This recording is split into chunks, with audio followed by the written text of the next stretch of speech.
Boa noite, irmãos. Graça e paz lhes sejam multiplicadas. Estamos iniciando mais um estudo bíblico às quintas-feiras. Vamos orar? Obrigado, nosso Deus, por mais esta oportunidade. Ajuda-nos, Senhor Deus, a aplicar a Tua palavra nas nossas vidas e conduz-nos neste estudo. Em nome de Jesus. Amém.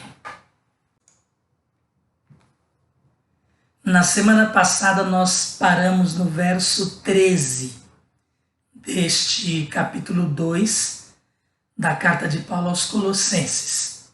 No início do capítulo 2, o apóstolo Paulo ele fala aos colossenses que ele quer que eles saibam o quanto ele está lutando por eles e também pelos que estão em Laodiceia. Nós já vimos na semana passada que a razão da luta de Paulo é contra as vãs filosofias, contra as heresias daquela época, porque ele não queria que os colossenses e as igrejas da região, que eles se desviassem, que eles enfraquecessem, que eles deixassem o verdadeiro evangelho. Então, voltando ao verso 8, nós podemos ter uma boa sequência para darmos continuidade a partir do verso 14. Então, no verso 8, ele adverte: tenham cuidado para que ninguém os escravize a filosofias vãs e enganosas que se fundamentam nas tradições humanas e nos princípios elementares deste mundo e não em Cristo. Comentamos a semana passada este verso. No verso 9, ele diz: pois em Cristo habita corporalmente toda a plenitude da divindade. E por estarem nele, por estarem em Cristo, que é o cabeça de todo poder e autoridade, vocês receberam a plenitude. Então, neste verso 10, o apóstolo Paulo fala que os crentes em Jesus Cristo receberam a plenitude. E nós explicamos, então, do que se tratava esta plenitude.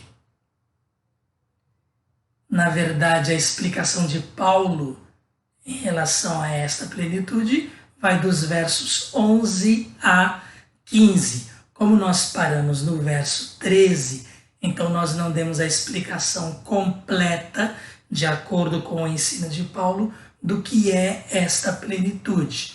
Então, ter ou receber a plenitude em Cristo significa estar completo em Cristo, ser completo em Cristo. E ele vai falar o que é ser completo em Cristo, nos versos 11 a 15. É o despojar da natureza pecaminosa, é a ressurreição da morte espiritual, é o perdão, é a libertação das exigências legalistas e dos seres espirituais malignos. Isto é ser completo em Cristo. Isto é receber a plenitude, de acordo com este contexto de explicação do apóstolo Paulo. Então, no verso 10, ele diz: vocês estão em Cristo, Cristo é o cabeça de todo poder e autoridade, e vocês receberam a plenitude. Vocês são completos nele. O que é isto, então? No verso 11 nós vimos: vocês foram circuncidados não como a circuncisão feita por mãos humanas, mas com a circuncisão feita por Cristo, que é o despojar do corpo da carne. Então, a primeira característica daquele que é completo em Cristo é o despojar da carne. O despojar da carne, de forma simbólica aqui, é retratada como a circuncisão espiritual, não a circuncisão na carne. E a circuncisão espiritual, que no Novo Testamento é simbolizada pelo batismo, o que é esta circuncisão espiritual? O que é este despojar do corpo da carne? É a nossa morte para o mundo e ressurreição para uma nova vida em Cristo. Nós morremos para o mundo, assim como Jesus morreu na cruz. Nós morremos com Ele. Ele foi para o túmulo. Nós fomos sepultados com Ele. Ele ressuscitou ao terceiro dia. Nós ressuscitamos com Ele para uma nova vida. Então, o despojar do corpo da carne é deixar o corpo da nossa antiga natureza de lado. É deixá-lo sepultado, porque nós ressuscitamos para uma nova vida. Quando nós ressuscitamos para uma nova vida, quando nós nascemos de novo, nós recebemos uma nova natureza espiritual, ou seja, fomos despojados da antiga natureza, do corpo da carne. Então nós já vimos essa explicação no verso 11 e agora nós estamos ligando ela às outras explicações que significam o que é sermos completos em Cristo. Ser circuncidado no Novo Testamento é morrer, ser crucificado com Cristo e nascer de novo para uma nova vida. Isto é ser despojado do corpo da carne. Então o apóstolo Paulo disse: como vocês estão em Cristo, vocês receberam a plenitude nele, vocês são completos nele. De que forma? Através do despojar do corpo da carne no verso 11. No verso 12, isso aconteceu quando vocês foram sepultados com ele no batismo. Ele está dando a explicação que nós falamos. E com ele foram ressuscitados mediante a fé no poder de Deus, que o ressuscitou dentre os mortos. Então no verso 12, nós temos a explicação do verso 11, que é o despojar do corpo da carne. Recebemos uma nova natureza. Somos completos em Cristo, por causa disto, porque temos a natureza de Cristo. Então, verso 13, que mais nós temos em Cristo? Versos 11 a 15. Despojar da carne, quando vocês estavam mortos em pecados e na incircuncisão da sua carne, Deus os vivificou com Cristo. Ele nos perdoou todas as transgressões. Então vejam aí, nos vivificou, nos deu nova vida, nos fez nascer de novo, juntamente com Cristo. Não vamos perder a sequência do verso 2. O que é ser completo em Cristo? A. O despojar da natureza pecaminosa. B. Ressurreição da morte espiritual. Nós vimos isso no verso 12. Ressurreição da morte espiritual. Isso aconteceu quando vocês foram sepultados com ele no batismo e com ele foram ressuscitados mediante a fé no poder de Deus que os ressuscitou dentre os mortos. E o verso 10 ainda diz: despojar da carne, da natureza pecaminosa, ressuscitar da morte espiritual. No verso 12 nós vimos isso, figura do batismo. Quando nós fomos sepultados, descemos às águas, ressuscitamos para uma nova vida em Cristo. É o vivificar, é o receber a nova vida, que está ali no verso 12 também. E C, perdão, que está também neste verso 13. Quando vocês estavam mortos em pecados e na incircuncisão da sua carne, no verso 13 está a vivificação. Deus os vivificou juntamente com Cristo. E também o perdão. Ele nos perdoou todas as transgressões. Essa é a sequência. Vamos terminar a sequência. Verso 10 fala: e nos libertou das exigências legalistas e dos seres espirituais malignos. E assim fecha o que é ser completo em Cristo. despojar da natureza pecaminosa, ficou para trás. Morremos para a antiga vida. Ressuscitamos com Cristo. Ressuscitamos da morte espiritual, ou seja, nascemos de novo. Fomos perdoados, é a letra C. E letra D, libertação das exigências legalistas e dos seres espirituais malignos, nós vamos ver na sequência. Então esse perdão aí, parando um pouquinho no verso 13, ele nos perdoou todas as transgressões, ligando ao verso 14. E cancelou a escrita de dívida que consistia em ordenanças e que nos era contrária. Ele removeu, pregando-a na cruz. Por que o apóstolo Paulo está falando isto?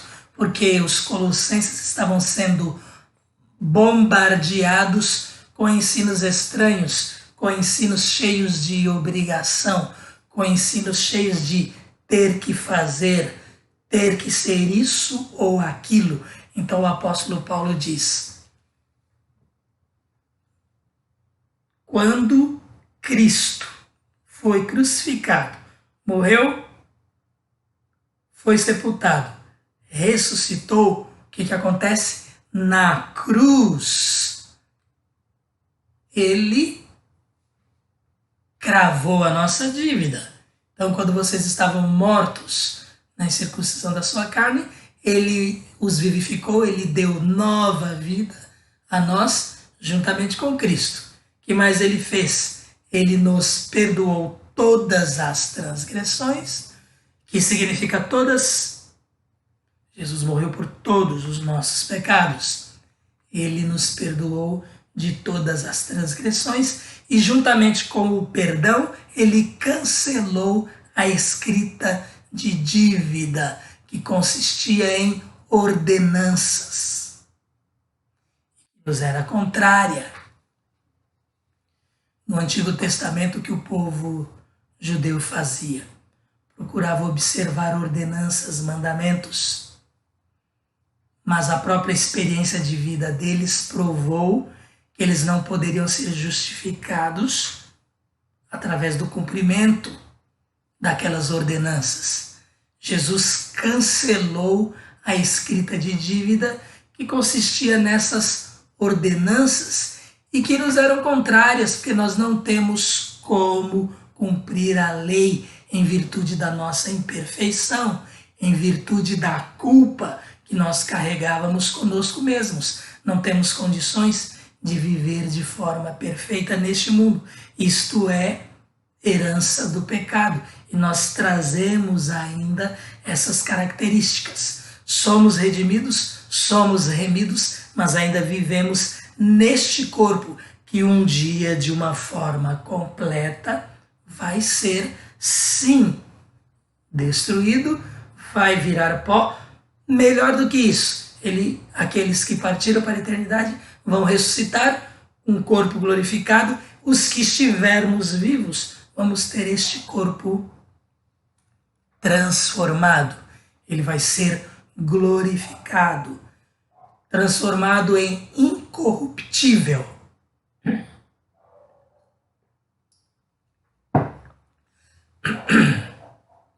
Então Jesus na cruz cancela a escrita de dívida que consistia em ordenanças. Então Paulo está falando: que história é essa de vocês ficarem preocupados com esses ensinos estranhos, sendo que Jesus já cancelou a escrita de dívida que nós tínhamos? É interessante o comentário feito aqui na NVI, na Bíblia de Estudos, Nova Versão Internacional, nesse verso 14, explicando esta escrita de dívida e o seu cancelamento. Escrita de dívida era um termo comercial com que o devedor de próprio punho faz saber o montante da sua dívida. Então, Paulo emprega como forma de designar a lei mosaica com todos os seus regulamentos segundo a qual toda pessoa é devedora diante de Deus. Então, aquilo que era um costume de se escrever um termo comercial, o próprio devedor fazia isto, escrevia de próprio punho, declarando o valor, o montante da sua dívida. Paulo fala, olha, Jesus cancelou esta escrita de dívida, sabe? Com a nossa própria vida, com a nossa própria experiência, nós assinamos este atestado, esta confissão de culpa. O que Paulo diz aqui? Jesus anula, Jesus cancela esta escrita de dívida, cuja imperfeição nossa nos faz declarar. Então, ele cancelou a escrita de dívida, não precisamos estar mais preocupados com isto, nós somos salvos pela graça quando cremos em Jesus, pela graça por meio da fé.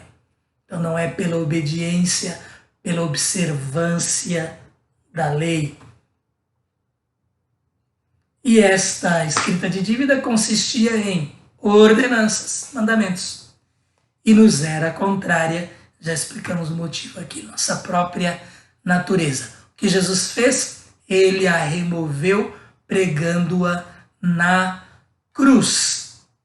Então a lei de Moisés, com todos os seus regulamentos, faz com que toda pessoa seja devedora diante de Deus. Cristo cancelou nossa dívida, cravou-a na cruz.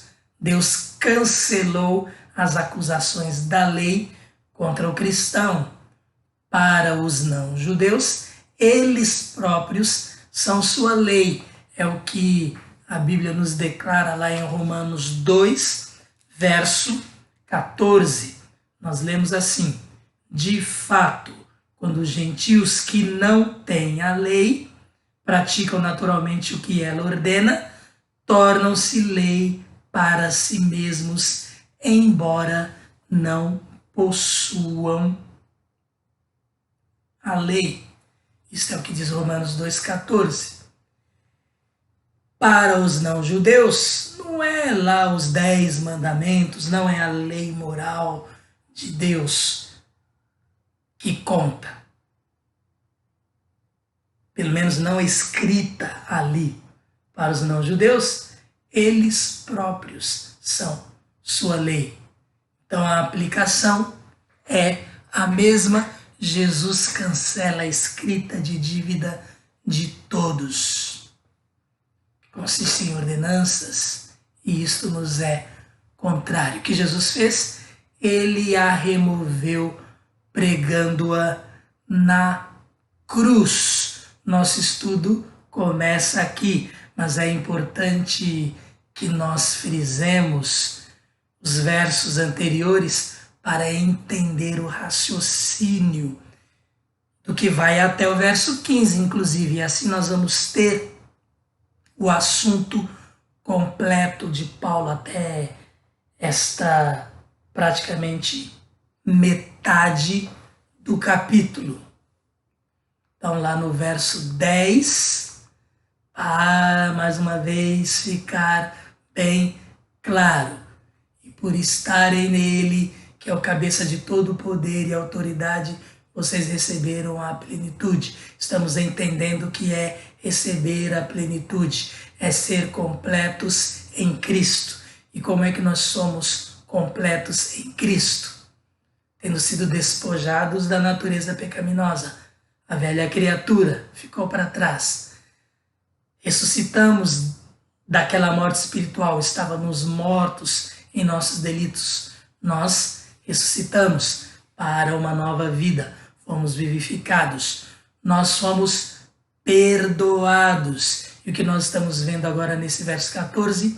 A libertação das exigências legalistas, as ordenanças que nos eram contrárias. E o que vamos ver a seguir, para não precisar voltar a esse verso 10, nós vamos ver que nós também recebemos libertação dos seres espirituais malignos.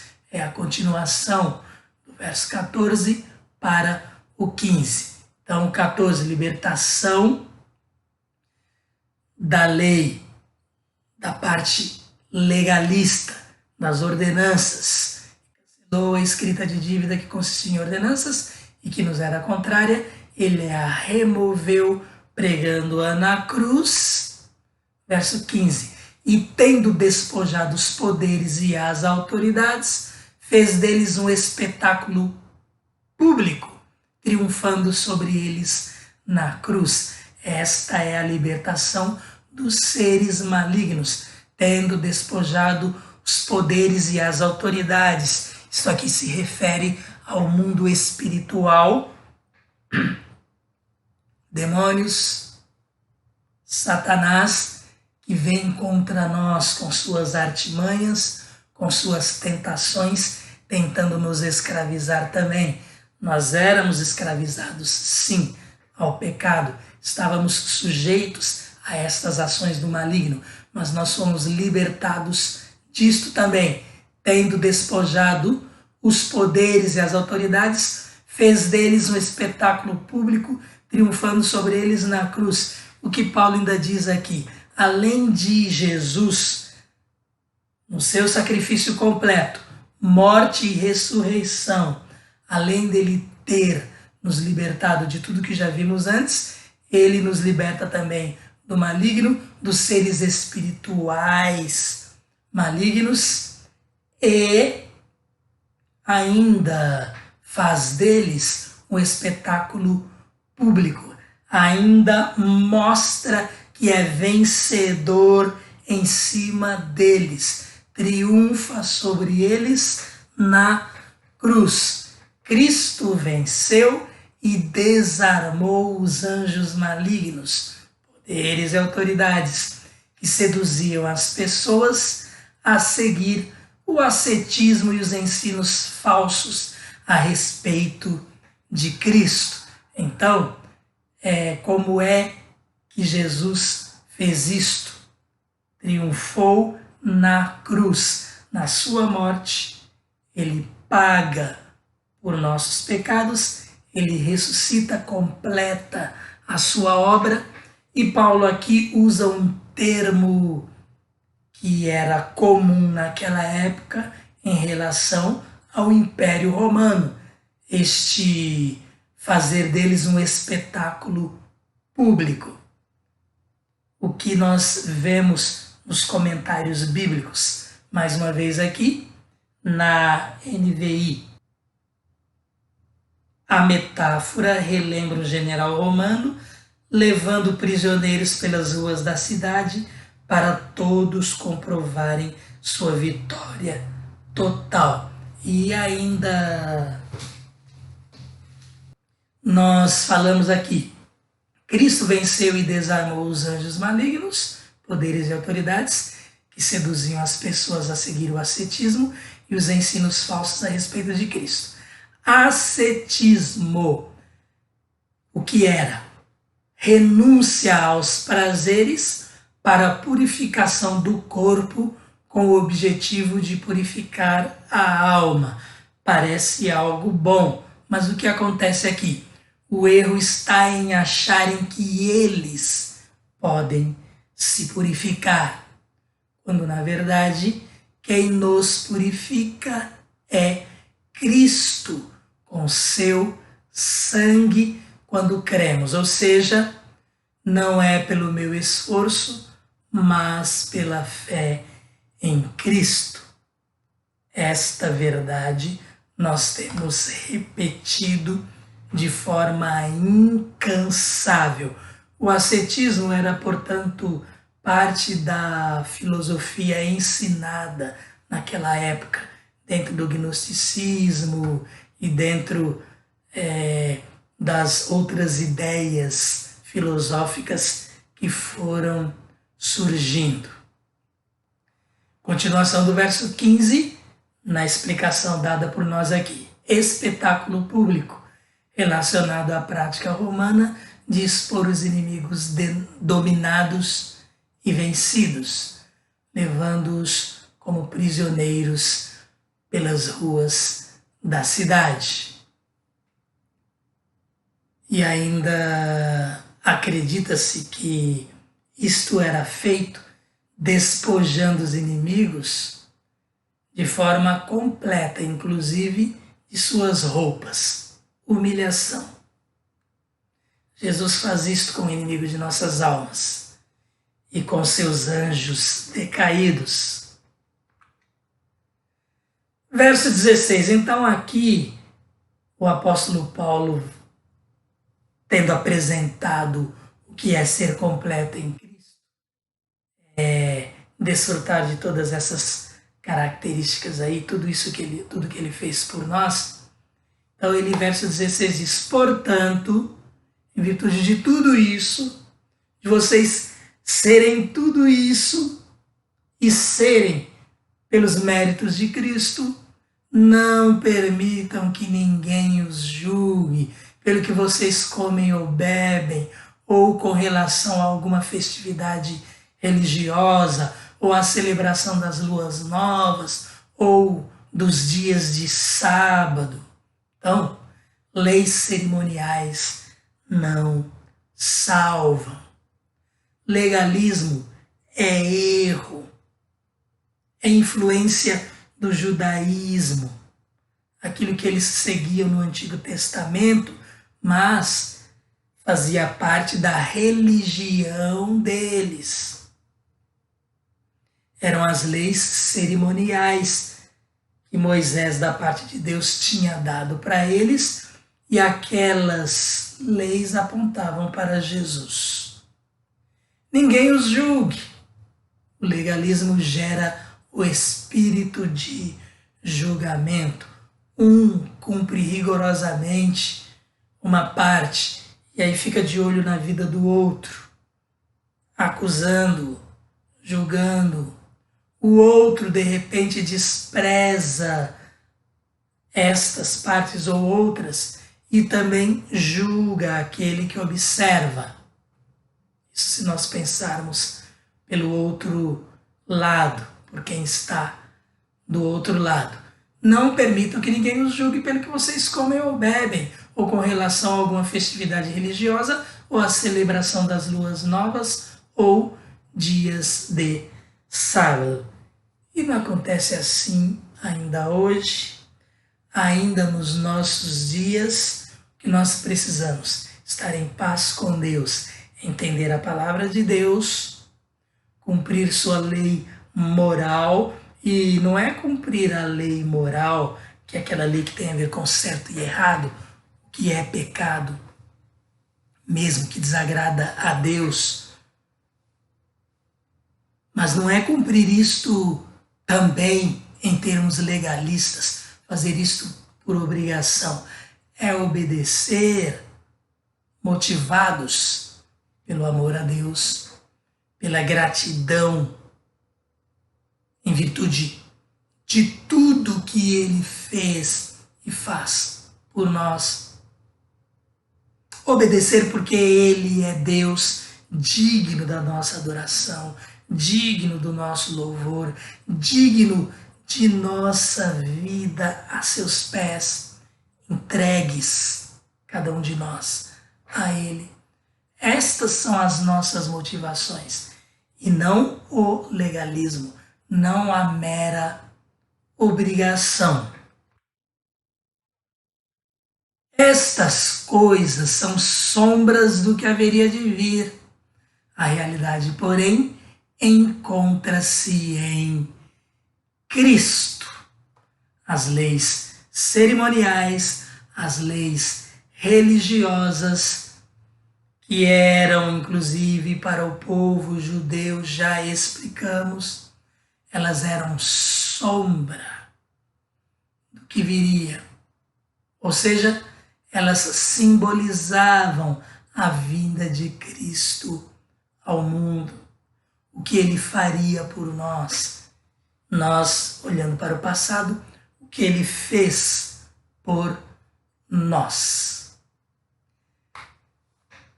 Vamos parar aqui no verso 7 e na próxima semana nós vamos amarrar o verso 17 ao 18 para dar continuidade, indo, quem sabe, até o final do capítulo.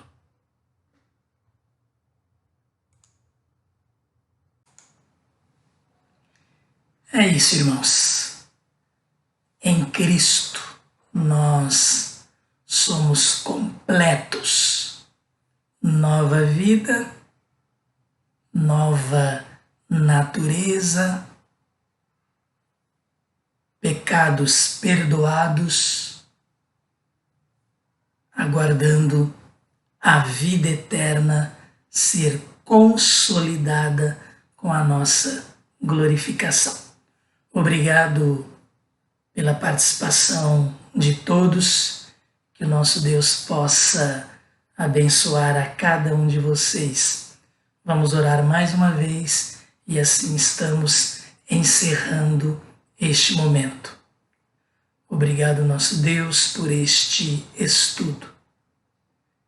Que nós possamos entender as implicações que as verdades estudadas trazem para a nossa vida e que não nos prendamos a legalismo, que não nos prendamos a obrigações, mas saibamos por que te servimos, por que te adoramos e façamos isto de coração.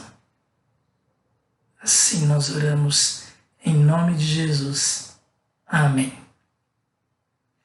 Até a próxima quinta-feira e que Deus a todos abençoe.